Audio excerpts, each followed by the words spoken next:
Welcome to Grandma's kitchen. வாழ்க வளமுடன், வாழ்க பல்லாண்டு. இன்னைக்கு சின்னதாக உங்களுக்கு ஒரு நான் ஹெல்த் சொல்ல போகிறேங்க. வெயில் காலமானா எல்லாருக்குமே பித்தம் ரொம்ப ஜாஸ்தியாக இருக்குங்க.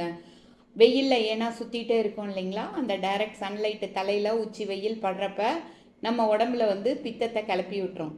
அப்படி இருக்கிற டயத்தில் நம்ம ஹனியும் தனியா வர கொத்தமல்லி இருக்குது இல்லைங்களா, இதை ரெண்டையும் நம்ம உணவில் நிறைய சேர்த்துக்கிட்டோம்னா நம்மளுக்கு அந்த பித்தத்தோட பிரச்சனை இருக்கவே இருக்காதுங்க. இன்னைக்கு நம்ம பார்க்க போகிறது இஞ்சி சம்மந்தி, அதாவது இஞ்சி சட்னிங்க. இது கேரளாவில் ரொம்ப ஃபேமஸான ஒரு விஷயம்.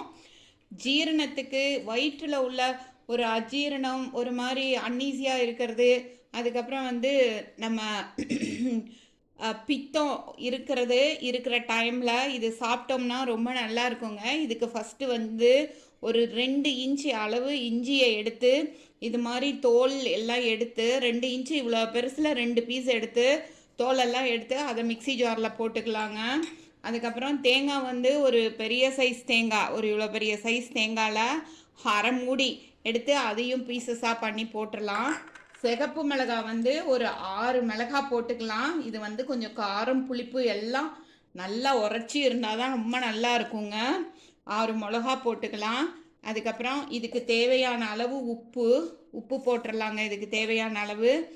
இது ஒரு ஸ்வீட்னஸை கொடுக்கறதுக்காக வெல்லம் ஒரு சின்ன நெல்லிக்காய் சைஸு போட்டுடலாங்க.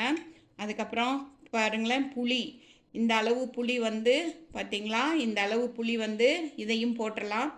இதை மிக்சியில் நைஸாக கிரைண்ட் பண்ணி கொண்டு வந்துடலாங்க.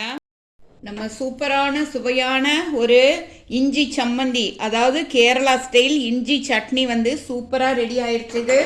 இதுக்கு இன்னும் ஃப்ளேவரை சேர்க்கறது தாளிப்பு, கடுகு போட்டு நல்லா தாளித்து கருவேப்பிலை போட்டு வச்சுருக்கோம்.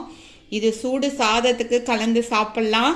அதே மாதிரி நம்ம பிடிக்கொழுக்கட்டை, அப்புறம் தோசை, அடை தோசை, அது மாதிரி ஐட்டங்களுக்கும் நம்ம சாப்பிட்லாம். அடை தோசைக்கெல்லாம் சாப்பிட்டோம்னா அதில் பருப்பெல்லாம் போடுறோம் இல்லைங்களா, சம்டைம்ஸ் வாய்வாக இருந்ததுன்னா இது சாப்பிட்டோம்னா அதுக்கு அதுவும் காம்பன்சேட் ஆகும்.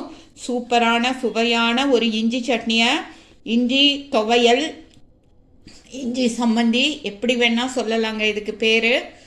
சூப்பராக ரெடி ஆயிடுச்சு. தேங்க்ஸ் ஃபார் வாட்சிங் அவர் கிராண்ட்மாஸ் கிச்சன். வாழ்க வளமுடன். எல்லாரும் லைக் பண்ணுறீங்க, ஷேர் பண்ணுங்கள், சப்ஸ்கிரைப் பண்ணுங்கள். தேங்க்யூ.